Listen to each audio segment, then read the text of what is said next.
Hi, and welcome back to Wednesday. I have just gotten home. I did have the energy to go hit the grocery store after class. But now it's 10 o'clock and I'm glad I'm home.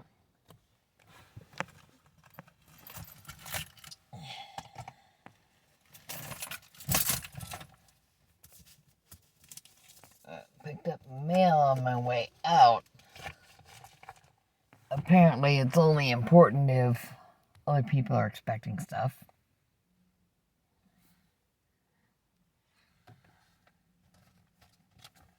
But my sweetheart gets both of these.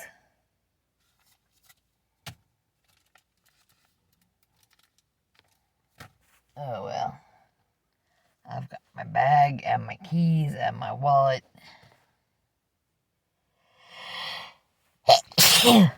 Excuse me.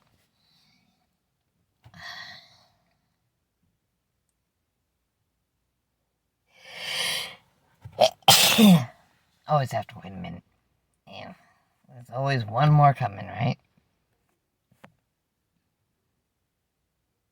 It is dark, so it's always pretty empty.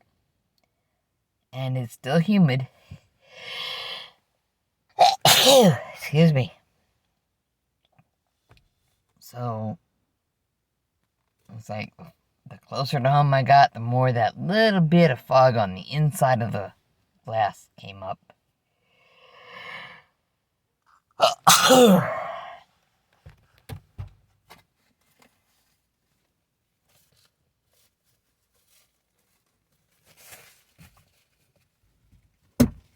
There's a reason to always keep some napkins in your car.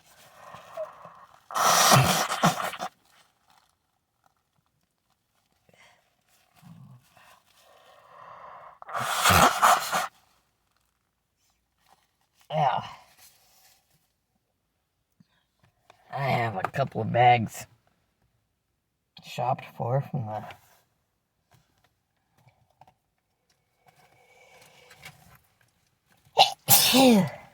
the meat department, of course. But I mentioned to a little girl who's always asking me to play a game with her that if she wanted to play a game of chess or checkers, I'd probably play.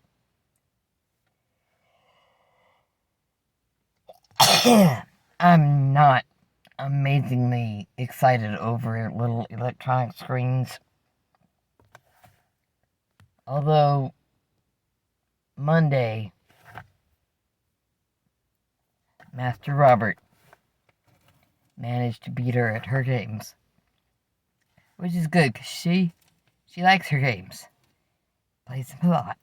Always asking me to play, always asking Rob to play, always asking Gabe to play.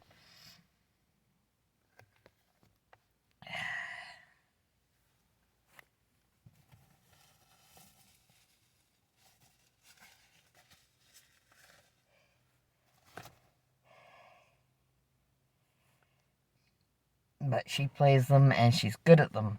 She's a smart little girl. So I thought maybe chess might, learn to do the moves, and then you find those websites where you can play against other people or by yourself. And she'll be if she wants to, she'd be a top-ranked player because she likes to play games.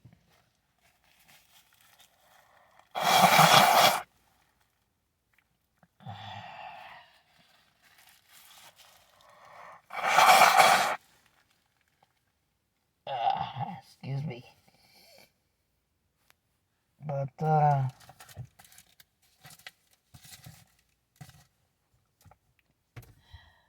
used to be quite normal to encourage small children to learn things like chess and checkers. I hate to say it, but there's a lot of toddlers in the world that could probably beat a lot of people at checkers, at least.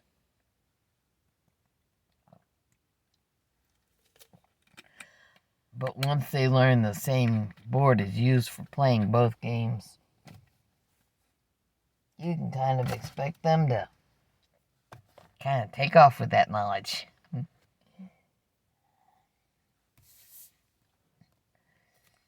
I taught my kids the basic moves, but I have never been a great player. If I'm up against a complete noob, I might stand a chance, I might not. They might just be good at it. Oh, I'd rather play mini golf. And it is rare, but I have gotten the occasional hole-in-one playing mini golf. I don't know if there's a mini golf anywhere near my dad. He plays regular golf.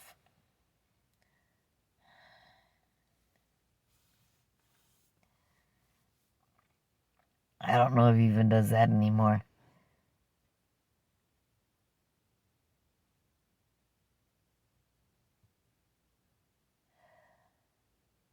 It would be good exercise. His exercise tends to be going and looking at stuff and buying things that attract his attention.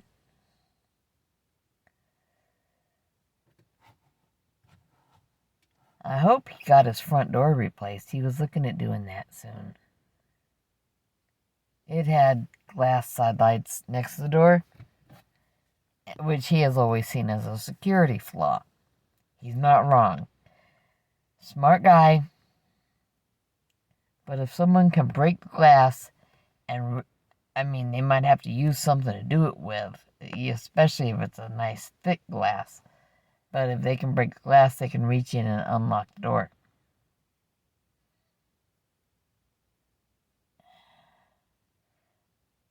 And I would trust his estimate on what your front door needs to look like. No big panes of glass, no, whichever. And the side lights and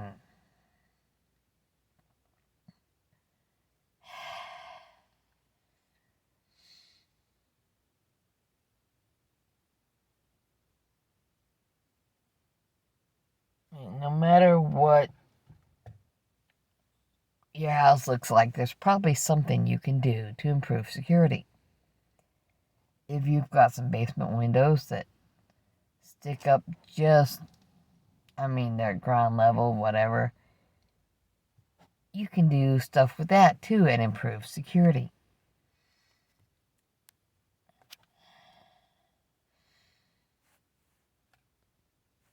And most people actually need to take the screws out from various things. The hinges and the deadbolt. Whoa!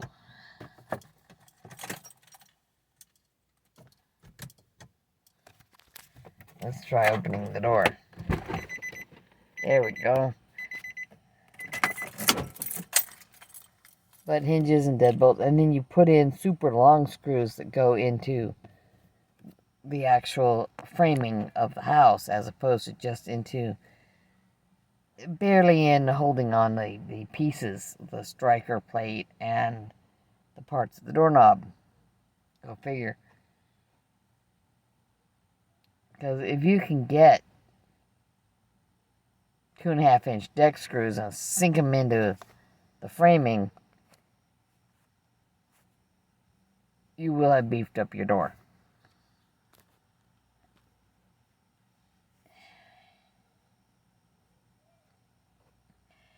And if you go with fire-resistant roofing, like the metal shingles,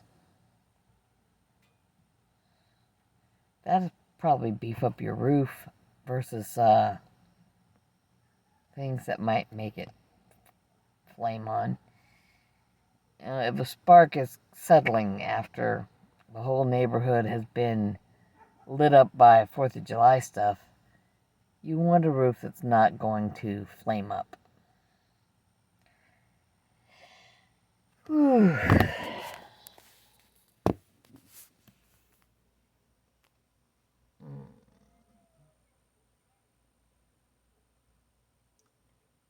But yeah, electrolytes.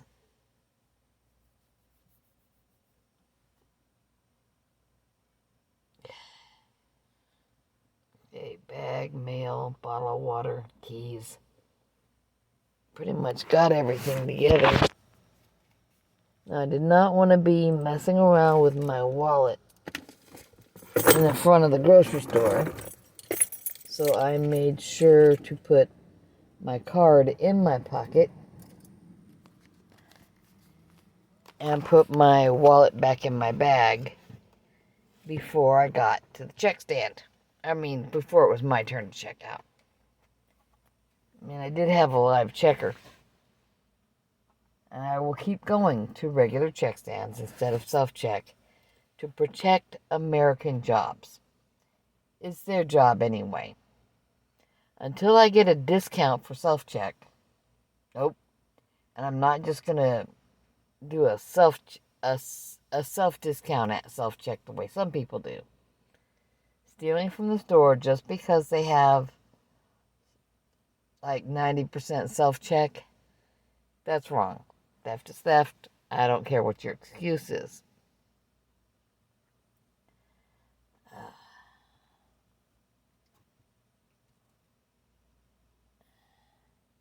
But now I'm here. I'm tired. I have to look at my steps. I have to go back to Bob's channel and post my steps. I don't have to, but I choose to. There's not a lot of things I participate in, but I've been... There goes my key again. I've been following Bob's channel for a while, and he's not a great big super channel like Ken Berry or Dr. Chafee. Good Lord, those guys have a lot of people following them. And they're putting good information out. Dr. Chafee is a bright young man. And Ken Berry's pretty smart too. He was the first one that I'm aware of to talk to anthropologists and paleoanthropologists who were doing spectrum analysis on human and pre-human, in other words,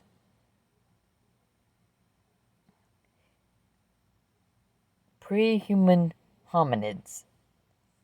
So our direct ancestry from between human and coming down out of the trees, if you prefer, or just before Adam.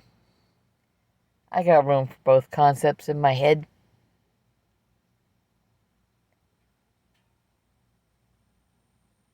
And it's cool.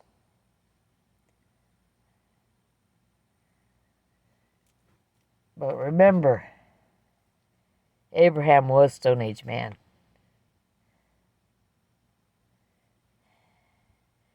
And then you can follow biblical history through Copper Age, Iron Age, all of that stuff, Bronze Age.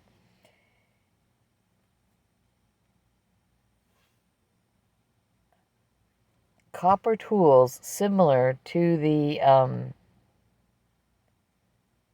precious axe carried by Utsi the Iceman, who was found thawing out, was it the Alps? Anyway, in high altitude Europe. I think it was in the Alps.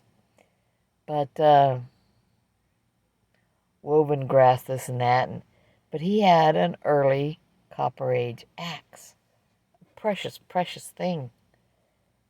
But precious enough that whoever had killed him, if they had had it with them and were found with it, then it would be clear that they were the ones that had killed him. And that copper tools were often used in Egypt during the time that the Israelites were there. Things from what we recognize as history and prehistory can be tied into different parts of the Bible.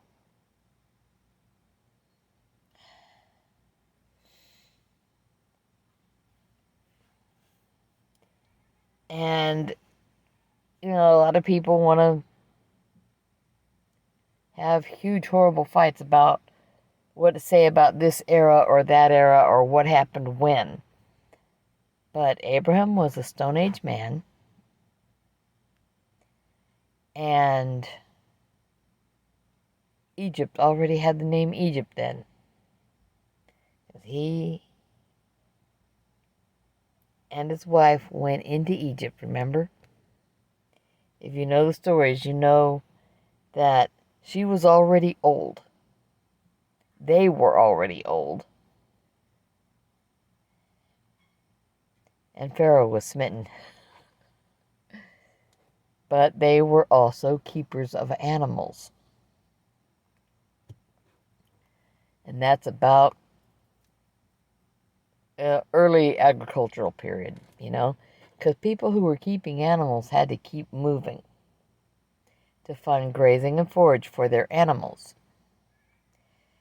And at some point, somebody said, hey, this spot where this river is, the river comes up in the springtime and then goes down, and then it's lush and green because the ground has been watered and now all this grass and stuff is growing.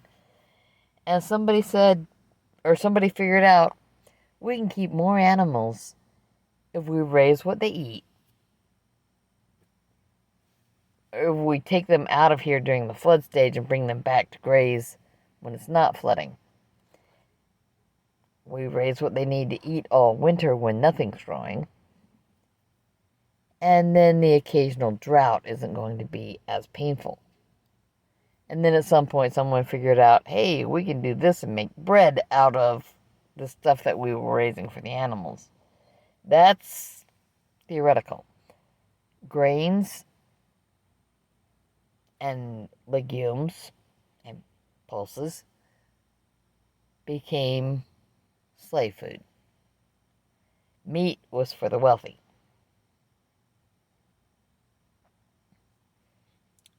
And that stayed true into Greece and Roman days, which are a little more current.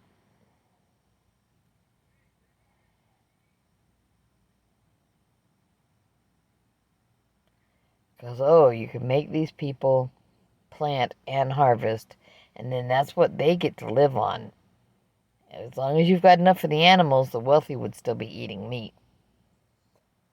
But that's just some of the weirdness of life. And Dr. Barry does cover a bit of this. He might not tie it as much to biblical ages as I do. Because, like I said, my dad's real smart, and there goes the lights again.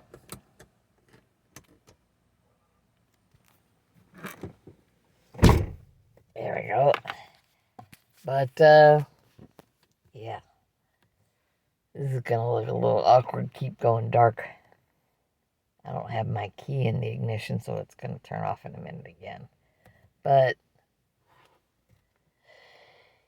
if I challenged my dad about Copper Age tools and Bronze Age tools, he actually told me about some of the history behind curved swords.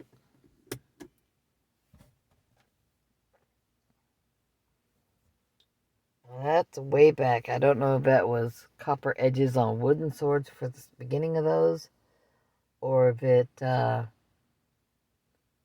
solid copper or whatever cheap pot metal they were using at the time.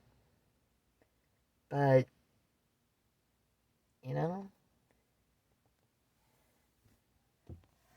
let me put something in everybody's brains. Bob and Dave Mack were joking about something earlier. Well, Bob was joking about it. Things to do with sardines for April Fool's Day.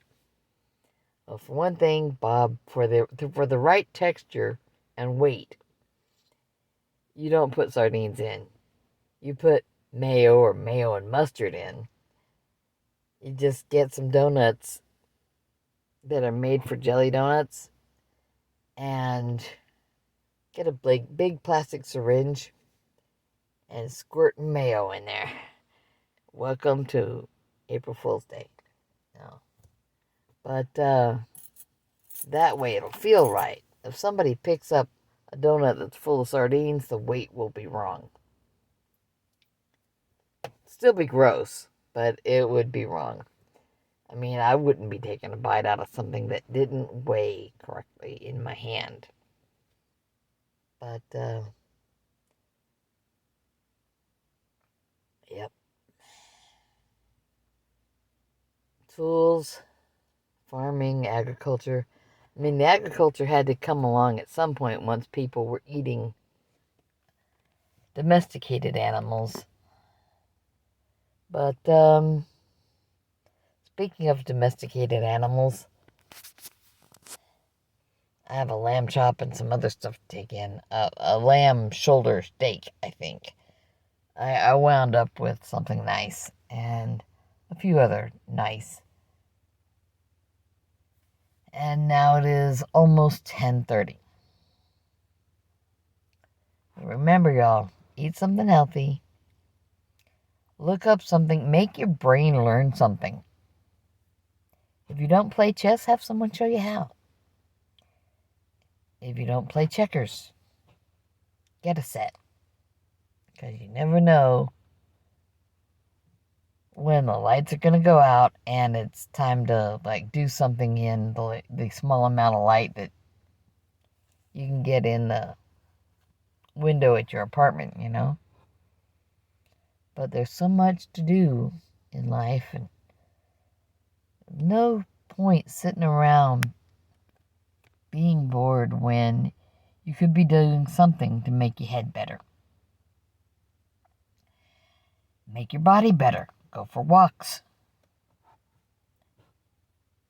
You could get in the habit of setting up a chess game and taking your time playing it, and then when you're stumped, it's like, okay, let's go for a walk. You could think over what you're doing or what you suspect the person you're playing against is doing, and come back and try something and see if it gets you further along. But do what's good for you. Eat things that are good, learn things you need to learn, find out stuff about history. Grandma loves you and she'll be okay. Bye-bye.